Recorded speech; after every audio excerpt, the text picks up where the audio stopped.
नमस्कार, मी तुमचा ब्लॉगर आप्पा. आज आपल्याला दिवसभर असं काही खास असं काम नव्हतं.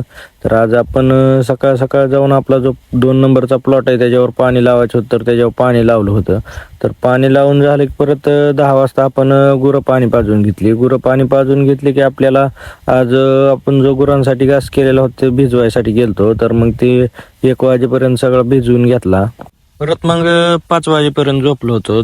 झोपून उठल्यावर परत गुरांना पाणी पाजलं, पेंडी ही चारल्या, धारा काढून घेतल्या. धारा काढून घेतल्या की आपल्याला इजा बापूकून जाऊन आपल्याला जे क्लोरो आणि मेटॅलिक्झिन आणायचं होतं. तर आपला जो 3 नंबरचा प्लॉट होता त्याला आपल्याला सोडायला जायचं होतं. मग औषध आणून मळ्यात गेलतो सोडायसाठी. तर मग जाऊन ती सगळं सोडल्यावर आज आमच्या गावात दरवर्षी यात्रा झाल्यावर 2 दिवसांनी शिवजयंती असते. तर त्या शिवजयंतीसाठी आम्ही गेलतो.